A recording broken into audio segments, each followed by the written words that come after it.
Welcome to Research Business Daily Report, made possible by our exclusive community at patreon.com. We hope that you'll make it a point this week to visit patreon.com/RBDR. And we'll tell you why if you don't already know by the end of today's video. I'm Bob Lederer.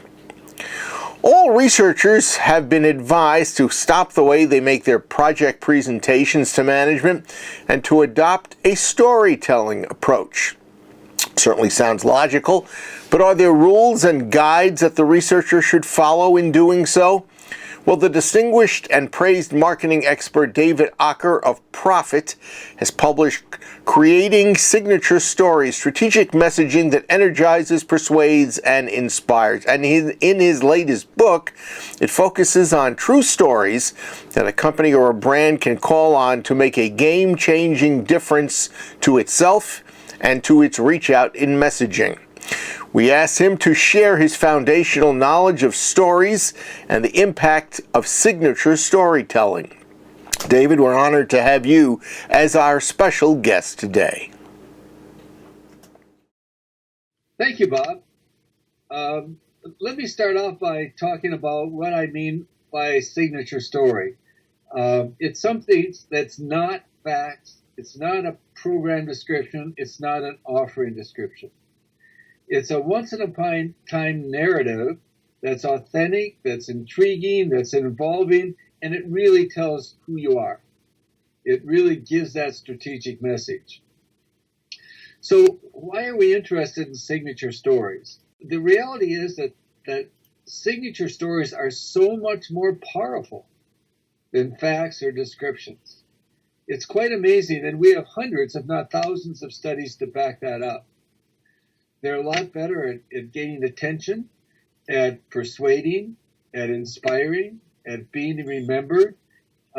It's just phenomenal. We're not talking about 20% better. We're talking about 200, 300% better. It's interesting to reflect why. Let's take the founder story at Haier. This was not a founder, but a middle manager at Haier was elevated to CEO back in 1986 when the appliance company was about ready to fail.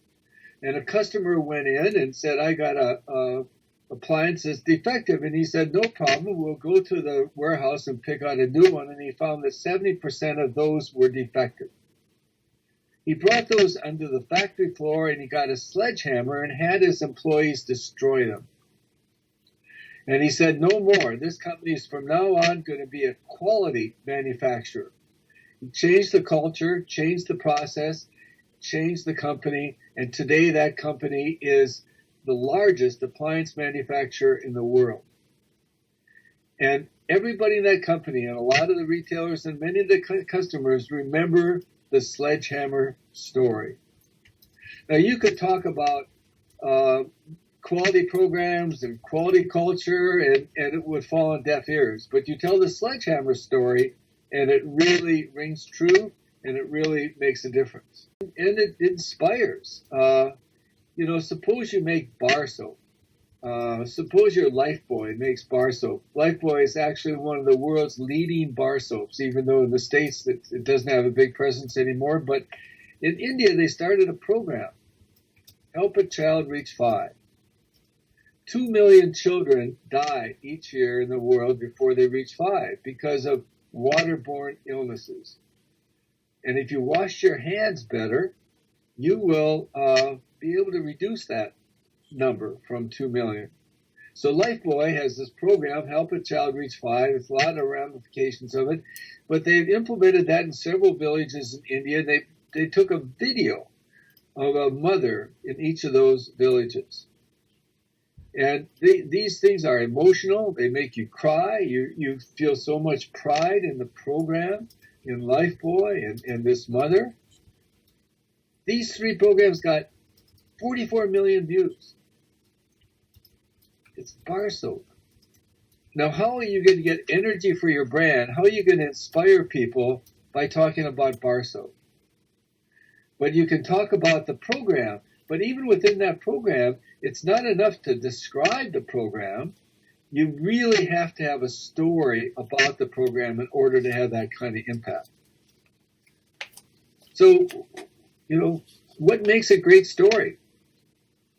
The reality is there's no checklist of things that make a great story because there's a lot of routes. Some are great stories just because they're really humorous. Some because they make you cry, they're emotional. Some that have such interesting information, so relevant information that they will attract attention and actually persuade. So there's a lot of routes, but most of the great stories have some sort of a character that's well developed, that really stands out, that you empathize with, you get involved with them, and they help you make the story mean something to you. If you look at the B2B case,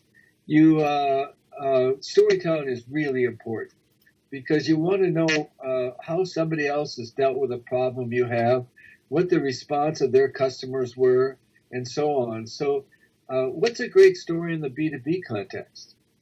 It tends not to be driven by humor, tends not to be driven even by emotion. But what it is driven with is when they accentuate either the problem, the solution, or the outcome, or hopefully all three. Take the case when Lou Gerstner took over IBM in early 90s. And they were going to split IBM into 7 companies. It was really financially unstable at that point. They were in desperate states. So you hear about that story and you think, wow, that problem is huge. How is he going to address that problem? And then you look at the solution. He went from 65 ad agencies to 1. He created systems to break down the silos of IBM so they could come with one voice to a customer. And he did a whole bunch of other things. So the solutions he did was dramatic, was organizational changing. So they popped out at you. And then there's the outcome. And in the case of IBM, the financial performance and customer satisfaction from that time forward in the next 7 or 8 years went straight up. So all these things were dramatic. And what we're looking for is, in a signature story, is something that pops. And what pops will depend on the context, will depend on the story, will depend on the characters, and so on. So again, there's no rule, there's no cookie cutter template that you can use. It's kind of an art, and that's one of the reasons that makes it hard. That's your Research Business Daily Report, made possible by members of our exclusive community on the crowdfunding platform known as Patreon.com. We are asking you, the regular RBDR viewer, to support us on an ongoing basis through a donation that occurs every month, a way of expressing your appreciation for the 4 to 5 minutes of novel news insights and commentary that we deliver to you every day, such as the one today with David Aaker. For as little as $5 a month for an individual, and that's about $60 a year, or $50 to perhaps $100 a month from a company, you'll be ensuring the continuation of RBDR, which now in its 5th year remains the only daily research news video. Now, we always make it a point to thank all of our current patrons who have come to us from many sectors of the industry. And we invite you to join those leaders in the cause, whether you're an individual or a company, no matter what kind of research you may be involved in, whether you are a client or a research agency researcher, and no matter where you are located on the planet Earth. Of course, a special thanks to our latest patron, Research Now SSI. Joining our community is really easy. All you need to do is visit patreon.com/RBDR. Now, if you're being exposed to this message right now, you have undoubtedly received value in the way of information and or entertainment. And that is your reason to become an RBDR patron. So please join our community today by visiting patreon.com/RBDR. You can select the level of patronage that best suits you. Whatever your choice, we thank you for your consideration and your support. And we look forward to having you back here tomorrow, hoping that you have a great research day today.